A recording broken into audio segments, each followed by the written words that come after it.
You know, it's always fascinating watching talent develop, isn't it? Especially in sports. You see raw potential, but then getting that inside look at how it actually matures, how players navigate that journey in like a super high pressure environment. That's the really interesting part. And today, that's exactly what we're doing. We're taking a deep dive into some specific observations from Brian Thomas Jr. He's talking about his Jacksonville Jaguars teammate, Travis Hunter, and his growth, which is a pretty unique perspective. Yeah, and we're drawing this from an article called What Growth is Brian Thomas Jr. Seeing in Travis Hunter? Huh? It popped up first on Jacksonville Jaguars on SI, and Yardbarker syndicated it. Came out August 3rd, 2025. Okay, so our goal here, our mission for this deep dive, is really to pull out the key takeaways from what Brian Thomas Jr. shared. It's not just about Travis Hunter, though that's central. It's also about, what this tells us about developing young players, especially within this Jaguars youth movement. Right, and maybe what wider lessons are in there. Exactly. What surprising bits of info or practical insights can you listening find here? Things you might apply yourself or just appreciate, whether you're learning something new, starting a role, or just following the game. So first, let's set the scene a bit. We've got Brian Thomas Jr., BTJ. He's only 22, which is kind of wild. Very young. But apparently, he's already seen as something of veteran presence around the Jags facility. He was their top pick, but now, in just his second season, he's not the new guy anymore. He's the one offering insights. Which is quite a shift in just 1 year. Yeah. And then you have Travis Hunter. He's the new kid, so to speak. And what's really interesting about him is that dual role, wide receiver and cornerback. That versatility is incredible. It really is. But it adds a whole other layer of complexity to his development, right? Well, Learning 2 positions at the NFL level, that's a huge ask. definitely. And we should mention when Thomas made these comments, it wasn't just some random chat. It was right after practice, Sunday, July 27th, 2025.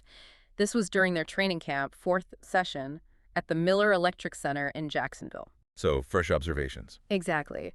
And think about the dynamic. Thomas is mentoring Hunter sometimes, maybe on the offensive side, but he's also competing directly against him when Hunter's playing corner. That gives his view a really unique edge, I think. Okay, so let's get right to it. The core question, what growth is Brian Thomas Jr. actually seeing in Travis Hunter? What's the main thing he pointed out? Well, when the media asked him, Thomas was pretty clear about Hunter, number 12. He said, straight up, where do I think he's grown the most? Probably learning the playbook. Learning the playbook. Okay, that sounds foundational, almost basic, but clearly Thomas sees it as significant.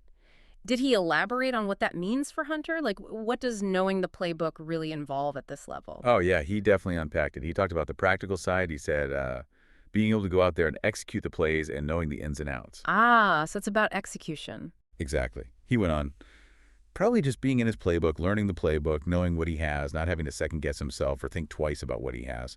So I would say that's probably the biggest thing. No second guessing. That sounds like confidence, doesn't it? That's exactly it. It's moving beyond just knowing the X's and O's on paper. It's about internalizing it so deeply that you can react instantly, confidently, without hesitation. And think about Hunter playing both ways. Yeah, that must double the challenge. Right. He needs to mentally flip between offense and defense, knowing the detailed assignments for both, instinctively. That kind of mastery, that deep understanding, is what allows physical talent to really shine. It's not just about speed or hands. It's about processing speed, making the right decision under pressure. So the playbook isn't just a book. It's the operating system for performance. That's a great way to put it. It's the foundation. And Thomas, noticing that as the biggest growth area, tells you a lot. It suggests Hunter is building that crucial base, which honestly is often the biggest hurdle for rookies. It's that quiet mental work that unlocks everything else. Think about it in your own life, learning software, a new language, whatever, until you really know the basics, the playbook. You're always hesitant, right? Absolutely. That makes total sense. Okay, so sticking with Hunter's unique role playing both WR and CB, how does that actually affect the team flow in practice? Like when he switches from offense to defense, does that cause a ripple? According to Thomas, not really. His take was very much about the team system. He said, I wouldn't say anything changes. It's just next man up for us. Next man up, the classic mantra. But it sounds like they really live it. He gave a specific example, too. Oh, yeah. Yeah, he mentioned Parker Washington, another wide receiver. Thomas said, Parker knows he's got to come in when Travis is on defense and give it his all. So it's an expectation. Everyone's got to be ready. Precisely. It's not about panic if one guy steps out. It's about seamless continuity. Yeah. Thomas really emphasized this no drop-offs idea. No drop-offs. Tell me more about that. He explained their philosophy in the receiver room. In our room, we want to come in with no drop-offs. We want everybody to be able to execute the same way. That's the biggest thing, just no drop-offs. Okay, so the standard stays high no matter who's in. Exactly. He finished with, when Travis goes out or if I go out, somebody else has to step in and come ready to go. It speaks volumes about their depth and the culture they're building. It's not just reliant on one or two stars. That's huge for team resilience, isn't it? Absolutely vital. Think about injuries or just rotations. You need that confidence that the next person in can perform. It fosters healthy competition too, because everyone knows they need to be prepared to contribute at that same high level. It's like a really well-oiled machine where the parts are interchangeable without losing performance. That's a powerful way to operate.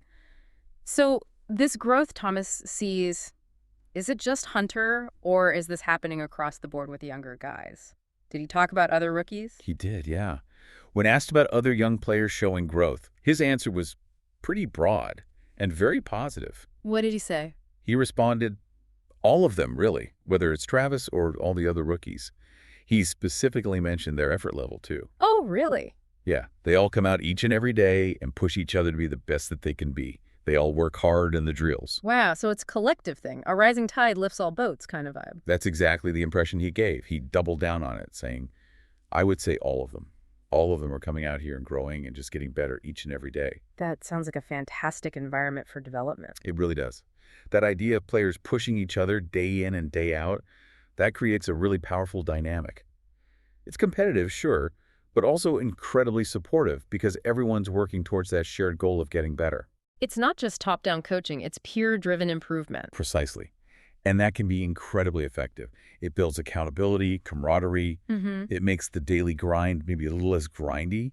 When you see everyone around you putting in the same work, striving for the same thing, it suggests the team culture is really fostering this constant growth mindset. So when you put all this together, Thomas's observations about Hunter's playbook mastery, the no drop-offs mentality, this collective push from all the rookies, what does this signal for the Jaguars' future? Well, the article itself kind of sums it up with a nice line. With BTJ leading the way, the Jags will be more than okay. BTJ leading the way, even in year 2. Yeah, it highlights him stepping into that leadership role, even being so young.